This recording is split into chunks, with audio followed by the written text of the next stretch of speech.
apa kau kesini? Disuruh Dewi Sendok lapor pada guru. Ada berita apa? Semua buronan company ada di penginapan Kimangun. Dewi Racun menyuruh Maesa dan Puspita mengawasi jalan ini. Astaga, anak saya guru. Biar saya sendiri yang menangkap Puspita dan membujuk dia supaya kembali ke pihak kita, guru. Dewa sekalipun tidak akan mempan membujuk hati Puspita anak gadismu itu. Kenapa, guru? Saya kan orang tuanya sendiri. Karena hati anak gadismu sudah terdinding oleh badai cinta.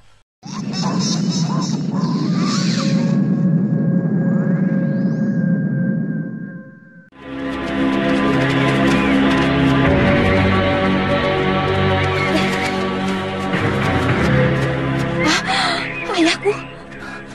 Lalu yang nenek itu siapa? Mak Lampir. Iya. Ayo, cepat kita laporkan pada Dewi Racun. Tunggu. Ada apa? Kamu saja yang lapor. Aku mau menemui ayahku. Aku ingin membujuk ayah supaya ayah tidak menyerang penginapan. Percuma, Puspita. Tidak akan berhasil. Jangan bilang begitu. Aku kan belum coba. Pergilah, jangan buang waktu. Di awal episode ini, kita langsung menuju pada Maesa dan Puspita yang di saat itu ditugaskan oleh Dewi Racun untuk mengintai kedatangan Belanda ke penginapan Kimangun yang ternyata bersama dengan rombongan Mak Lampir. Maesa pun tidak dapat mencegah keinginan gadis anak Gopala itu untuk menemui ayahnya, padahal ia tahu kalau Gopala sedang bersama Mak Lampir. Maesa pun kemudian segera kembali menuju penginapan untuk melaporkan apa yang dilihatnya, sedangkan Puspita berlari mencegat ayahnya. Ia pun langsung bersujud meminta maaf kepada ayahnya bahwa ia telah pergi tanpa pamit.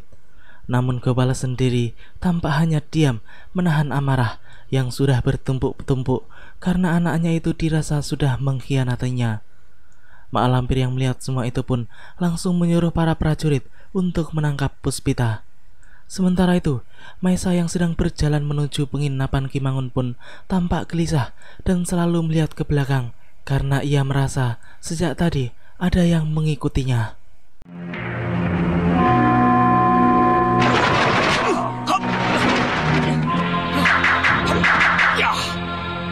Demit.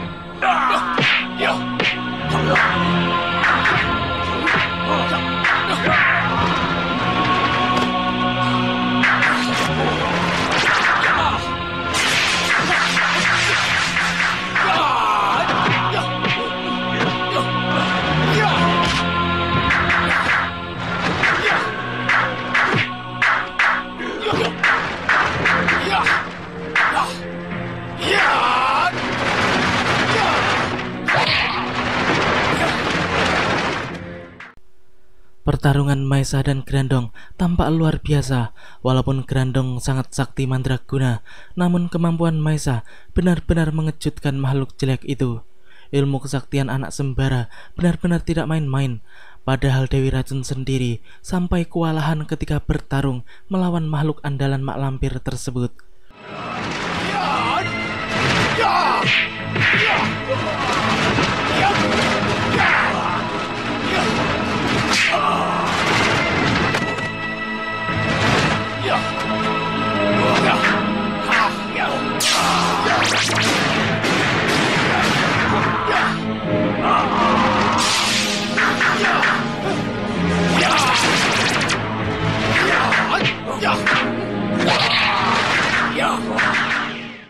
Kita tinggalkan sejenak pertarungan sengit Maesa dan Grandong. Kini kita menuju pada rombongan Mak Lampir yang di saat itu telah memasuki kawasan penginapan Kimangun. Murid-muridnya yang ditugaskan untuk mengintai penginapan tersebut pun langsung melaporkan kepada gurunya bahwa Dewi Racun dan yang lainnya masih berada di dalam penginapan dan belum ada yang keluar sama sekali. Mengetahui hal itu, si Lampir pun langsung memerintahkan Gopala untuk menyuruh Dewi Racun keluar. Ayah Puspita yang sudah tidak sabar untuk melumat Dewi Racun itu pun langsung memanggil-manggil orang yang berada di dalam penginapan agar segera keluar, karena tempat itu telah dikepung. Mendengar teriakan Gopala, semua yang ada di dalam penginapan pun langsung terkejut dan berlari menuju jendela. untuk melihat siapa yang berada di luar sana. Melihat musuh yang sudah di depan mata, Dewi Racun dan Ranggadara pun bertekad untuk menghadapinya apapun yang akan terjadi. Dengan semangat yang tinggi, mereka semua pun segera bergerak keluar penginapan untuk menyambut musuh-musuh mereka.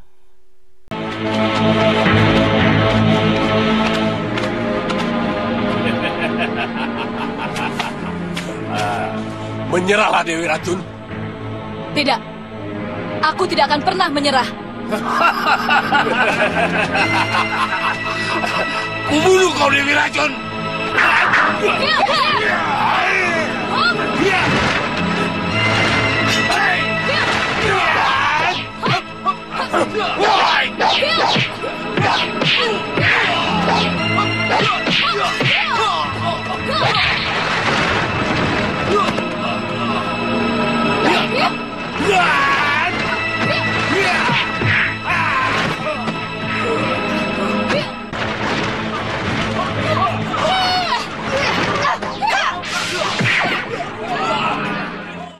Pertarungan kali ini tampak luar biasa dan sangat seru karena semua mendapatkan lawan-lawan masing-masing yang cukup berimbang.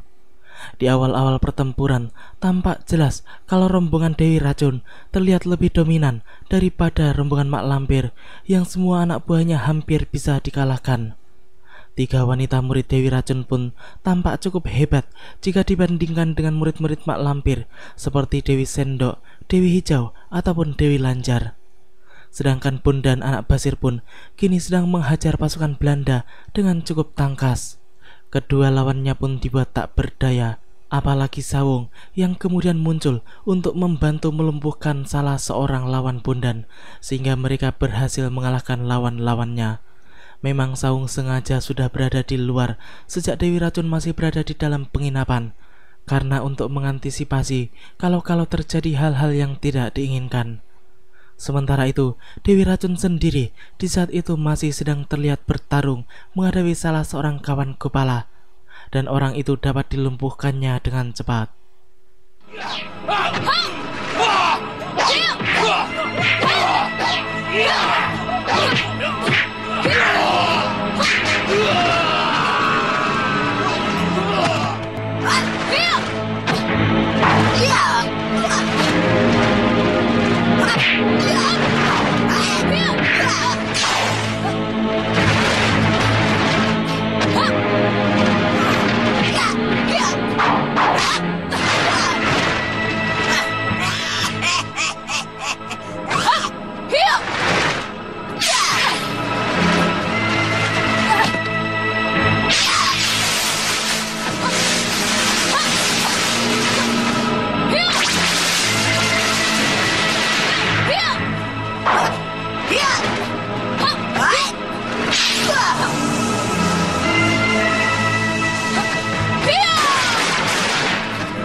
Ranggadara yang berhasil mengalahkan pimpinan Belanda itu pun langsung membebaskan dan membawa Puspita pergi kabur dari tempat tersebut, sebab Bondan serta Sawung telah kabur terlebih dahulu.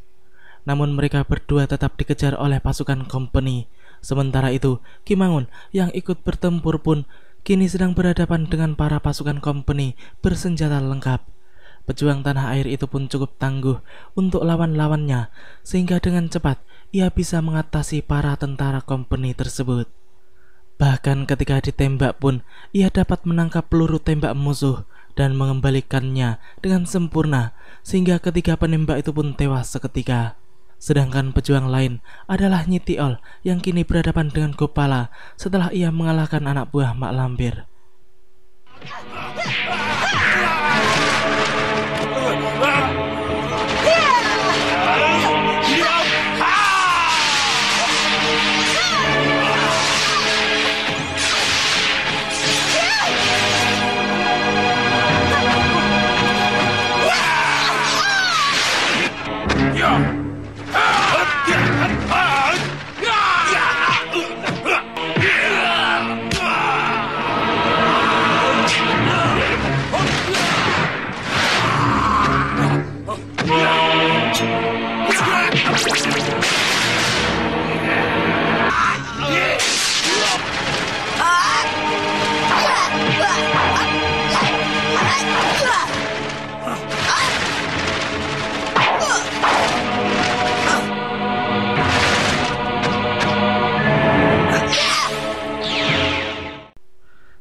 sekali, akhirnya Nyi Tiol dan Ki Mangun, sang pemilik penginapan, tewas di tangan Gopala sebagai pahlawan pribumi yang sebelumnya cukup berjasa bagi Mataram. Kini Mak Lampir pun marah-marah karena ia merasa gagal menangkap Dewi Racun. Sedangkan para anak buahnya banyak yang terkena racun yang sebelumnya telah ditebar oleh wanita sakti tersebut. Kini kita menuju pada Ranggadara dan Puspita yang di saat itu sedang dikejar-kejar oleh pasukan Belanda. Mereka pun telah berusaha menggunakan ilmu meringankan tubuhnya untuk berlari secepat mungkin. Beruntung pemuda itu memiliki ilmu meringankan tubuh yang cukup tinggi, sehingga sulit bagi pasukan Belanda untuk bisa menjamahnya. Keduanya pun akhirnya bisa selamat setelah melompat melewati jurang dengan akar gantung yang berada di sekitar hutan tersebut. Kini kita kembali lagi kepada pertarungan Maesa dan Grandong yang di saat itu masih berlangsung. Maesa benar-benar hebat sebab sampai saat ini dirinya masih mendominasi pertarungan walaupun Grandong telah menggunakan caranya yang licik.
Ya, kini Maesa dibantu oleh para pendekar golongan putih yang terdiri dari Kalagondang, Bagusajiwo, Rindi Antika, Panglima Kumbang, serta Kiai Bantaran dan Kiai Jauhari.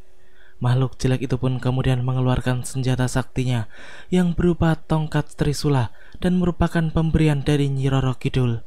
Sebab dahulu Mak Lampir pernah meminta senjata sakti untuk Grandong kepada Nyi Roro Kidul.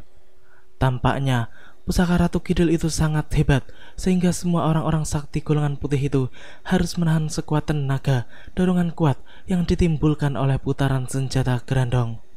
Semakin lama, dorongan kekuatan dari Trisula Grandong pun semakin kuat, sehingga mereka harus bertahan semakin hebat lagi. Melihat semua itu, Maesa pun kemudian segera bertindak dengan mencabut pedang pusaka malaikatnya.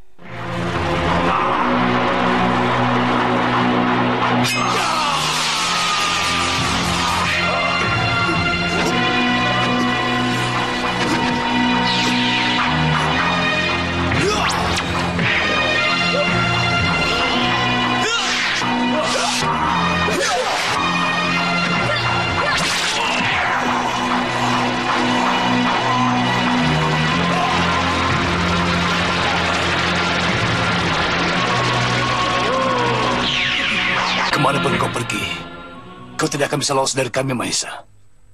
Kau tidak akan bisa menghindar dari perbuatanmu yang... Ternyata, dua kiai padepokan Linggabuana itu masih saja menuduh Maesa yang telah mencuri tasbih langitnya. Kini Kalagondang dan yang lainnya pun menghampiri mereka serta mempertanyakan tentang apa yang sedang dipermasalahkan. Rindi Antika pun kemudian mempertanyakan siapa pemuda sakti yang berada di hadapan mereka itu. Kalagondang pun menjelaskan kalau ia adalah Maesa, putra Sembara.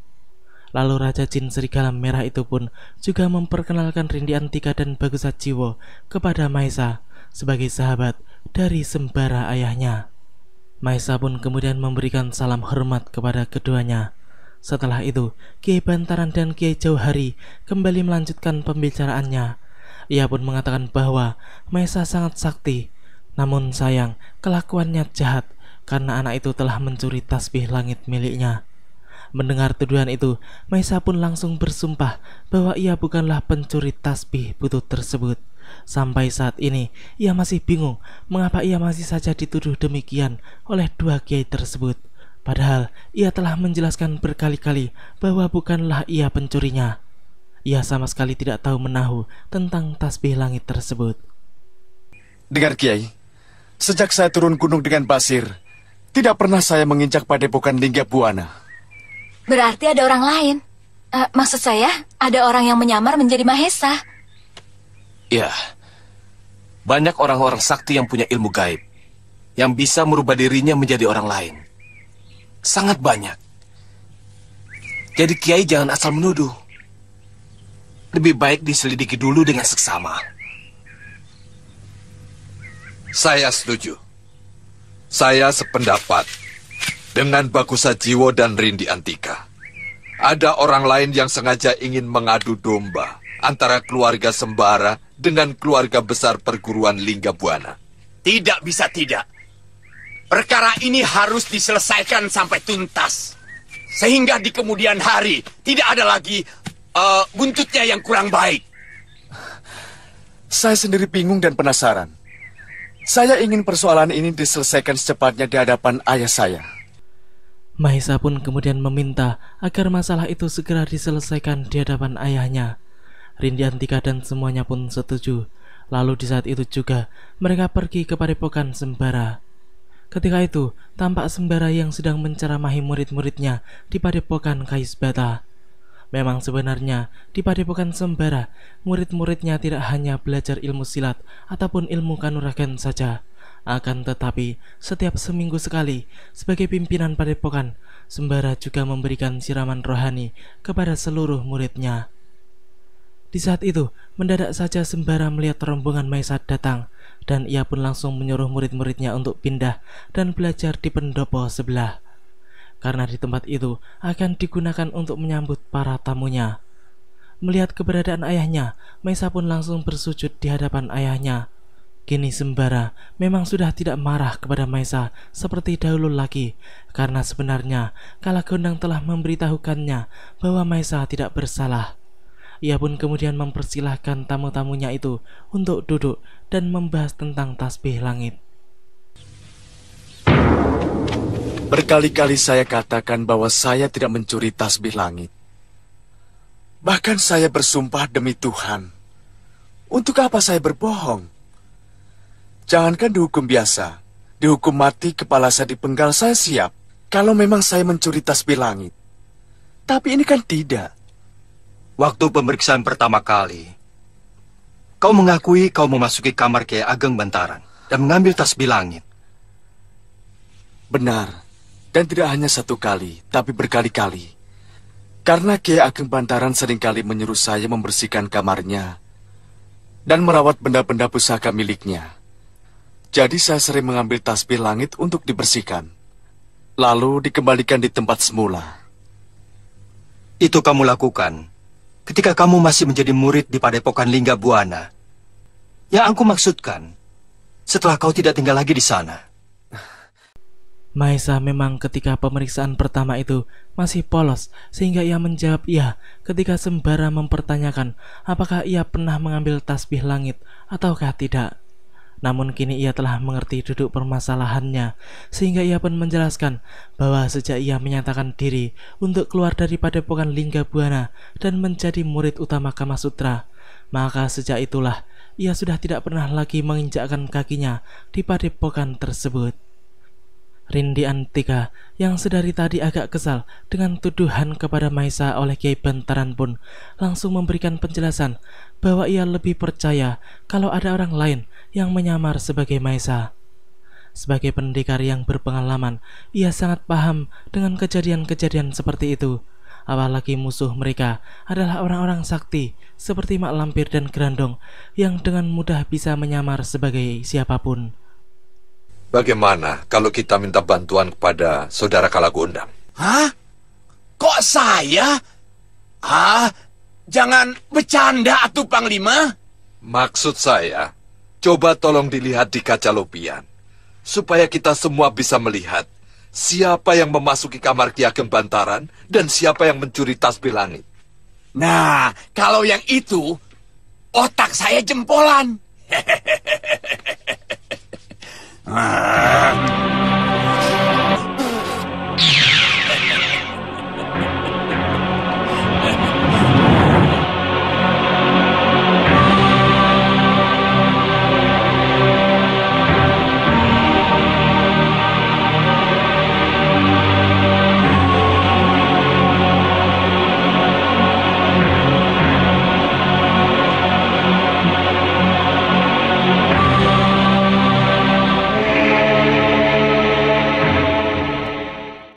Ya, beruntung ada Kalagondang yang memiliki kaca lopian sakti yang bisa merekam semua kejadian ketika pencurian tasbih langit.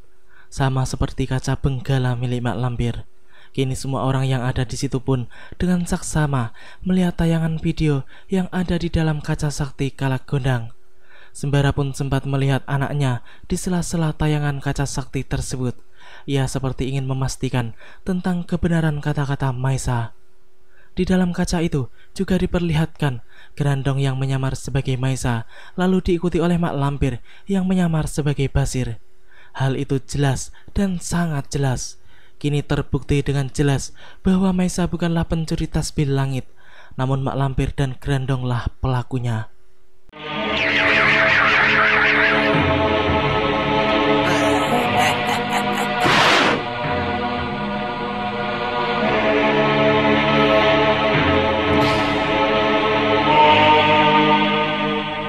Ki Ageng percaya pada gambar yang ditunjukkan oleh kaca lopian punya Kalagondang.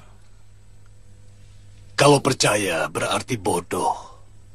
Kenapa? Karena Kalagondang itu jin.